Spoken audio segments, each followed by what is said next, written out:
All right, good morning. I'm very happy to be here in Dublin with you all today to talk about this challenge that so many of us are facing in our industries of how do we transform our businesses to take advantage of all the kinds of technologies that you started hearing about this morning, you're already working on with OpenJaw and others, and that we'll be hearing about more moving ahead in the rest of the conference.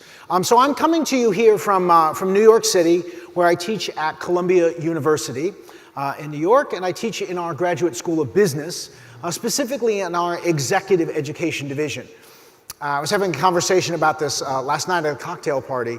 Education today, I think we're all learning very much, is something that does not stop when you go to work, right? I think we all have to be where a MBA not too many years ago was sort of you go to a university and get your core knowledge that you need to go be a business leader.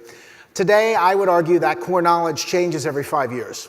So we all have to be continuously educating ourselves. An MBA is a great foundation for that ongoing lifelong education as a business person. So that's really what we focus on. Executive education is those more senior executives later in career, throughout your career programs. And I have the opportunity to teach programs specifically focused on digital marketing, as well as digital business strategy, innovation, and organizational change.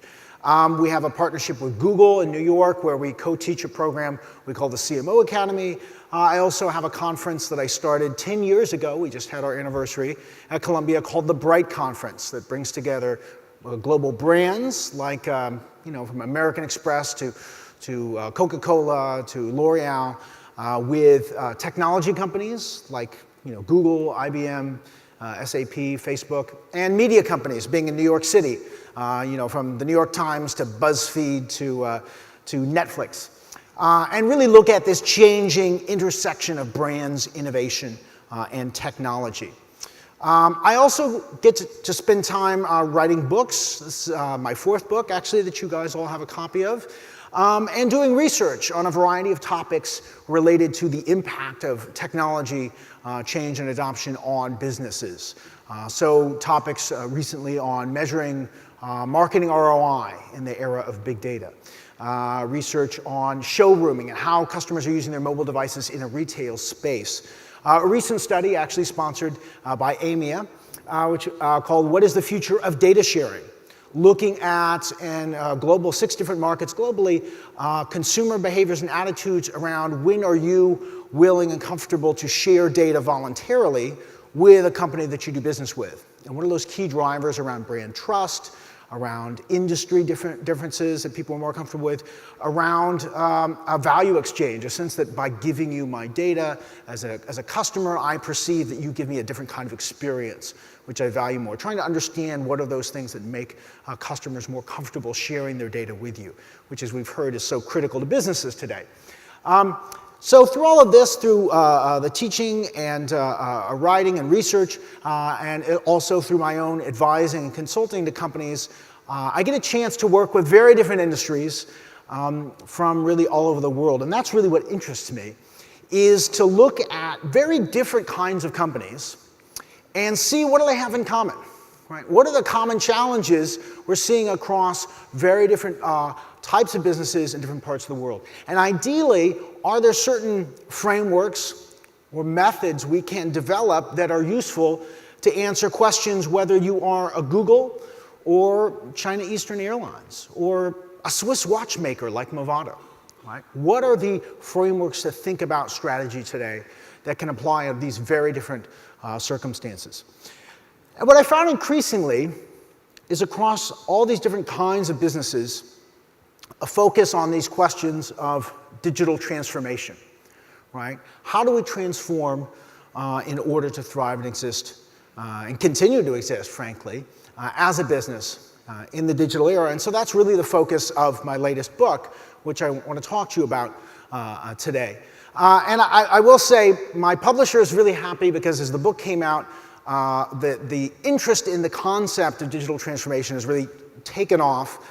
But it's almost become a buzzword, I have to say. There's so many conferences, everyone is talking about digital transformation, And I'm not sure we all know exactly what if we're agreeing on what we're talking about. So I always like to start with a definition of the key concepts that I talk about with executives. So for me, digital transformation is actually a pretty straightforward definition to me. It's actually a question.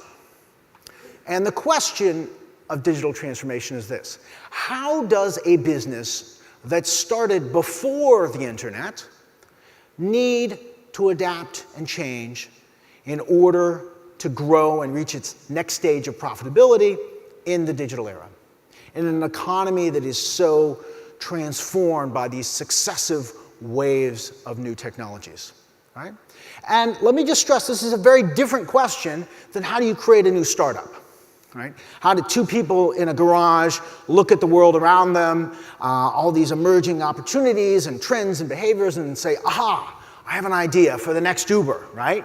Uber for pizza, Uber for toilet paper, whatever it's going to be, right? You get these crazy pitches. It's a very different question than how do you take a business that was started decades ago, maybe a century or centuries ago, and how does it transform, right? How does that business that has certain advantages, right? It has resources, it has human capital, it has lots of talented people working there. It has customers, right? Or you wouldn't be in business. And therefore, it must have customer intimacy and knowledge of its market. It has a lot of things and an advantage over a startup, but there are also certain different challenges, right? That established business has ways of operating, has an organizational chart, has a design, has a mindset and ways of thinking that are based on its prior history. In fact, I would argue if I was going to boil the entire book down into a single slide, this would be that slide. Digital transformation is fundamentally not about technology. Right? It's not about technology. Of course, you're going to use technology, but that is not the key to the transformation. That is not the hardest part for these businesses, these pre-existing businesses making this transition. The key is really changing the way that you think as an organization, right? Because organizations are like people. You know, we are born as humans with a great deal of what's called neuroplasticity, right? Our brains are very fluid and able to adapt. And so as we are growing up, our brains are literally rewiring themselves, and the neurons are reconnecting and developing new pathways based on our experiences and interactions, right? But as we grow, those pathways get put in place and they get set. And so you reach a certain age, like myself, and your brain has developed certain ways of thinking. And that's advantageous. It allows you to have intuition, expert knowledge, and wisdom, and the ability to recognize patterns and immediately size up a situation, right? But at the same time, it also means that you have certain assumptions, certain ways of looking at the world that are based on your past experience. Certain lenses through which you look at new situations. And organizations are exactly the same. So a business that grew up in a completely different environment, in a pre-internet, pre-web era, has developed not just an organizational chart and a business model and a revenue model and cost structures, but even ways of thinking, ways of identifying opportunity, ways of defining your competition, of defining what business you are in, that were all based on that environment. And now that company finds itself in a completely different environment, and it's critical that we learn to identify those unconscious assumptions we are making as a business, learn to question some of them, set aside some of them, and start to think about our strategy in a different way. And I find it useful to make this transformation by thinking about changes in how we approach strategy in 5 core domains. Right? These are domains we're all very familiar with. They've always been part of business. But there are 5 areas of strategy that we need to learn to think differently about in the digital era. We need to learn to think differently about customers and our relationship of our business to our customers. We need to learn to think differently about competition. Who is our competition? What are the dynamics of competition today? About data and the role that data plays within an organization, which is quite different in the digital era. We need to learn to think differently about innovation, how we manage innovation, and specifically the risks of innovation. And lastly, we need to learn to think differently about value, our value as a business. What is our value proposition? Why do we exist? All right, so what I want to do now is talk a little bit about each of these 5 domains and what is shifting in the strategy playbook. And I'll give 1 or 2 stories in each one, cases to illustrate this kind of transformation happening. So the first domain of digital transformation is customers. Right? Rethinking our relationship to our customers as a business. And this has really undergone a fundamental transformation in the last decade. We have moved, as I've written in my previous book, from a world where marketing and customer strategy was best understood through a mass market model. Right? In the 20th century, this is really how you grew businesses, focusing on economies of scale from the firm side, using mass production of a few products and services that met as many needs of as many people as possible, mass communication with the rise of mass media. And it was all about figuring out what's the most compelling message and using integrated marketing communications to say the exact same thing every time to everyone. Always be consistent. That was our mantra. And the customer was completely passive. They just sat there. Their only job was to be persuaded or not. Right? And this was how firms, from consumer packaged goods to B2B professional services, this is how they grew. It was based on this mass market model of the customer relationship. But today, we're in a very different environment, and it's one that's much better understood, I would argue, thinking of customers as a network, right?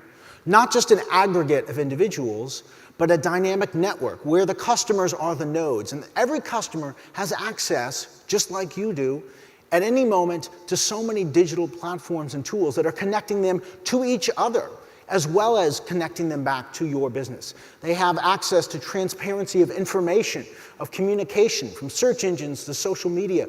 They can be influencing your reputation. They can be creating new opportunities for you at any moment. And they are looking to interact and hear from you and be served by you across an incredible myriad of touch points. Right. So one of the businesses that I see has been making this transition very, very well, actually, is Domino's. Anybody grow up with this brand? Remember Domino's from some time back? Right, a few of us. Right. So I grew up with Domino's back in the 1980s. Those of you who did raise your hand, does anybody remember, what would you say, back when Domino's started, what was the value proposition of Domino's? What did they promise to you as a business? Delivery, and that was their offering, but more specifically, what did they promise about that delivery? 30 minutes, I heard? Yeah. Or? Exactly. 30 minutes or it's free. It was a very clear, very simple value proposition. We will get you your pizza in 30 minutes or it's free. And I remember in high school going out. This was amazing. And we'd go out on break, on lunch break, and we'd go to, okay, for the young people in the room, that is a telephone, right? It's this thing you held to your head, and there's this rotary dial, and I'd spin that, and I'd order my pizza, and I'd check my watch, and I'd say, I hope they're late, right? If they're late, I get a free pizza. So that was very successful for its era, and the company grew. But Domino's has been saying, okay, how do we rethink that value proposition for today's customers who are so connected in so many ways, right?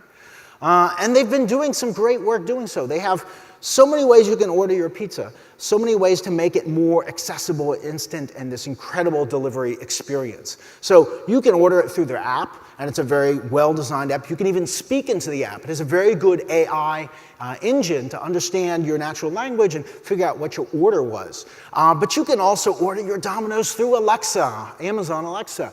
You can order it through Twitter or by sending a text message. You can literally send an emoji of a slice of pizza to Domino's, and they will send you back an actual pizza, right? And customers love it, right? My son's in high school now, and he's crazy about the brand. They've really tapped into what today's consumers are looking for and the kind of delivery experience that they want. Now, their CEO, Patrick Doyle, has said, we are actually as much a technology company as we are a pizza company today, right? We're really in the delivery business, and how we bring that to life is as much about the technology as it is about the toppings on the pie.